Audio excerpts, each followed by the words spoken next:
కొంతమంది పిల్లలు మొద్దుగా ఉంటారు, అంటే యాక్టివ్నెస్ ఉండదు, చూడడానికి కానీ బాడీలో కూడా మూమెంట్స్ ఉండవు.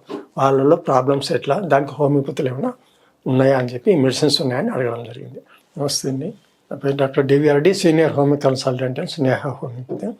కొంతమంది పిల్లలలో అంటే అది జనరల్గా పిల్లలు డైరెక్ట్గా ఉండకుండా తల్లిదండ్రుల నుంచి కొంత వస్తుంటుంది.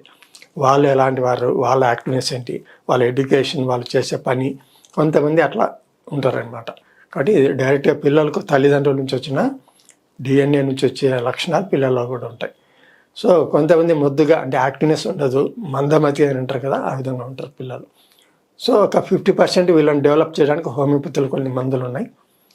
ఇలాంటి వాళ్ళు ఎందుకు వచ్చింది, జెనెటికల్ ఫ్యాక్టరా, అంటే వాళ్ళ అలవాట్ల, వాళ్ళ ఫ్యామిలీ బ్యాక్గ్రౌండ్ ఏంటి, తర్వాత వాళ్ళు పెరిగే వాతావరణం ఏంటి, ఇలాంటివన్నీ గమనించి వాళ్ళకు కౌన్సిలింగ్, కొంత ట్రైనింగ్ ప్లస్ మెడిసిన్స్ ఇవన్నిటిని ఇవ్వడం వలన రిజల్ట్ అనేది ఒక 30 to 40% ఎక్స్పెక్ట్ చేయొచ్చు.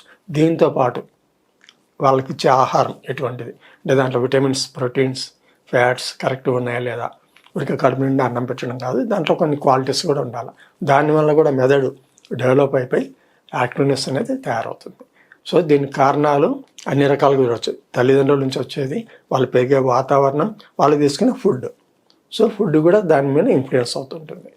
సో ఈ రకంగా తీసుకుంటూ అప్పటికి కూడా ఇంకా ఉన్నారంటే కొంత అవసరమైన మేరకు ట్రీట్మెంట్ మందులు కూడా అవసరం ఉంటుంది.